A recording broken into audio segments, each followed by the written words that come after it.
नागपुर शहर में इन दिनों मूलभूत नागरिक समस्याओं से जुड़ी दिक्कतें सामने आ रही हैं। खास है कि इन दिक्कतों को लेकर समय पर सुनवाई भी नहीं हो रही है। दिक्कतें शहर के अविकसित भागों में होना आम बात है, लेकिन अब तो ऐसे इलाके जो बेहतर नियोजन और नियमों के साथ बसे हैं, वहां भी दिक्कतें पैदा हो रही हैं। इन इलाकों के नागरिकों का ये सवाल है कि शहर का ये कैसा विकास है जो दिन ब दिन अपने ही नागरिकों की मुश्किलों को बढ़ा रहा है। नागपुर शहर के वर्धा रोड पर बसा हिंदुस्तान कॉलोनी इलाका शहर के उन पुराने इलाकों में है जो बेहतर नियोजन के साथ बसा है।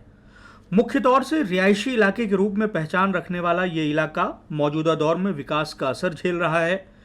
कॉलोनी में रहने वाले नागरिकों का जी अब विकास से भर चुका दिखाई देता है और नागरिकों द्वारा ये सवाल पूछा जा रहा है कि आखिर ये कैसा विकास है जो उनकी मुश्किलों को हर दिन बढ़ा रहा है। कॉलोनी में रहने वाले हर घर की अपनी अपनी मुश्किलें हैं। शुरुआत हाल ही में मुख्य मार्ग पर बन रही सीमेंट की सड़क से करते हैं। सीमेंट की सड़क की वजह से मुख्य मार्ग पर मौजूद घरों की बाउंड्री वॉल और दरवाजे सड़क से नीचे आ गए हैं। स्थानीय लोग इसे सिर्फ एक सड़क के रूप में नहीं देखते, बल्कि आने वाले समय में एक बड़ी समस्या को लेकर आशंकित दिखाई देते हैं। हिंदुस्तान कॉलोनी नागरिक मंडल के सह सचिव सुधीर पार्डीकर परिसर की समस्याओं को कुछ इस तरह से रेखांकित करते हैं। लोकांच्या घरांच्या अंगणापेक्षाही जवळपास 1 ते 1.25 फूट जास्त उंच झालेली आहे। त्यामुळे त्या ड्रेनेज लाईट रस्त्याच्या खाली दबलेला आहे आणि ड्रेनेज लाईट चोक होत आहे। त्यामुळे सगळ्यांकडे ड्रेनेज लाईट चोक होण्याचा प्रॉब्लेम्स येतात आहे। हा एक महत्त्वाचा प्रॉब्लेम आहे आणि आता हे जेव्हा रस्ते पूर्ण होतील त्यानंतर सगळ्यांच्या अंगणामध्ये पाणी शिरेल हे 100% खरं आहे। सुधीर पार्डीकर के मुताबिक जो विकास काम हो रहे हैं उसकी वाकई में जरूरत है या नहीं, कम से कम इस बारे में नागरिकों की राय तो ली जानी चाहिए। इसी परिसर में रहने वाली बुजुर्ग निर्मल मेश्राम उनके घर के सामने बने गार्बेज सेंटर से परेशान हैं। उनके मुताबिक न जाने कितनी बार ही उन्होंने इस बारे में शिकायत की, पर कोई कार्रवाई नहीं हुई। कधी कधी खरकट असं उष्ट अन्न टाकतात। भयंकर त्रास आहे, मला घाण वास येते, त्याच्यामुळे मलेरिया कॉलरा होण्याची भीती वाटते। घाण पण टाकतात, कचराही टाकतात आणि उचलत नाही लवकर। तुमची मागणी काय है? आम्हाला साफ जागा पाहिजे तिथली। रश्मि साधु गृहिणी है। वो उनकी पॉश कॉलोनी में असामाजिक तत्वों की परेशानी को बयां करती हैं। उनका कहना है कि बिना रोक टोक के इलाके में शराबियों के शुरू आतंक और होने वाली गाली गलौच और अभद्रता से परिसर के लोगों का जीना दूभर हो चुका है। तुम्ही मागच्या बाजूला बघाल तर पूर्ण झोपडपट्टी आहे।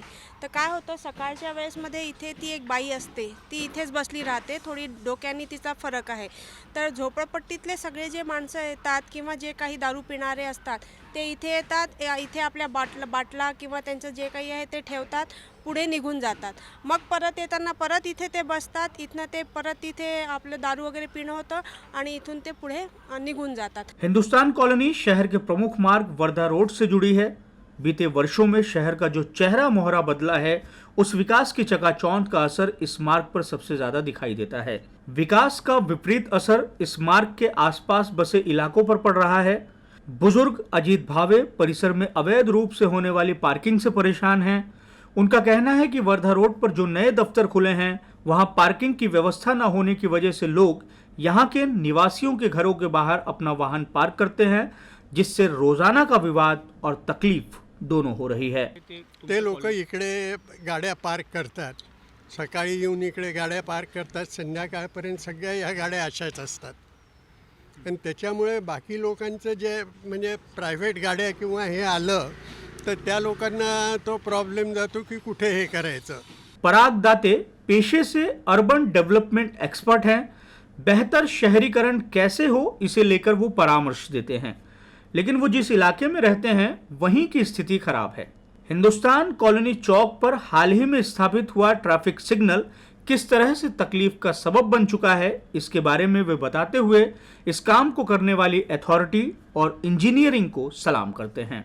आप देखोगे जब यहाँ सिग्नल बंद था, अभी तो रोड के कारण सिग्नल चालू नहीं है, वहाँ तक पूरी पार्किंग कार रुक जाती है जब ये सिग्नल के कारण, क्योंकि ये स्मूथली कोई ले नहीं सकता, आगे बढ़ ही नहीं सकते वहाँ पे। जब जो आगे वाला ट्रैफिक आता है, ये रोड ये वाले लोग इधर चले जाते हैं, उनके कारण उधर का ट्रैफिक रुक जाता है पूरा।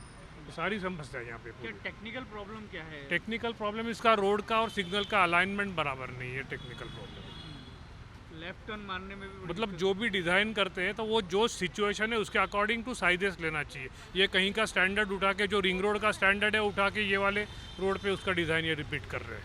हर जगह रिपीट जो कर रहे हैं उनके पास जो ड्राइंग पड़े होंगे उसके हिसाब से ये प्रॉब्लम आ रहा है। मीना दीक्षित और आनंद राजदेकर का परिवार खराब ड्रेनेज सिस्टम से परेशान है। कई शिकायतों के बाद समाधान नहीं निकला। मीना दीक्षित के घर में लगा बोर का पानी खराब हो चुका है, जबकि आनंद के घर का कुआं। हमारे यहाँ शिवर लाइन का प्रॉब्लम है, वो गटर लाइन का पानी जो मिल जाता है हमारे उसमें, वो बहुत दिक्कत देता है हमको। 15-20 दिन हम यूज़ नहीं कर सकते। सिर्फ प्रॉब्लम सॉल्व हो जाती है, फिर 4-6 महीने बाद प्रॉब्लम आती है, फिर हम कंप्लेंट करते हैं, फिर प्रॉब्लम आती है। मतलब ऐसा चलता ही रह रहा है। बरेच जागी खूप जास्ती पाणी भरल्यामुळे ते इमिजिएटली नाही येऊ शकलेत, पण ते आल्यावर म्हणालेत की नरेंद्रनगरच्या पूलच्या तिथे काम झाल्यामुळे आणि रस्त्याचं काम चालू असल्यामुळे बरंच मेजर प्रॉब्लेम आलेला आहे, तर आम्हाला काम करायला 5-6 दिवस तरी लागतील। लकली पाऊस पुन्हा नहीं आला म्हणून ते पाणी आपोआप गेलेलं आहे। मौजूदा दौर में हिंदुस्तान कॉलोनी में रहने वाले हर घर में कोई न कोई दिक्कत है। इन लोगों का ये भी अनुभव है कि ये दिक्कतें बीते कुछ वर्षों में बढ़ी हैं या तो पैदा हुई हैं। ये सभी दिक्कतें नागरिक सुविधाओं से जुड़ी हुई हैं। कबाड़ की अवैध दुकान से लेकर टूटे फूटे चैम्बर, खराब या कमजोर ड्रेनेज लाइन, सब समस्याओं की लिस्ट में शामिल है। चूंकि यह विकसित कॉलोनी है, इसलिए प्रशासन को टैक्स के रूप में किए जाने वाले भुगतान की ईमानदारी भी है। बस है नहीं तो शिकायतों पर सही सुनवाई और होने वाले विकास पर मशविरा देने की हिस्सेदारी। कैमरामैन मिथुन आदमने के साथ दिव्येश द्विवेदी, यूसीएन न्यूज़, नागपुर।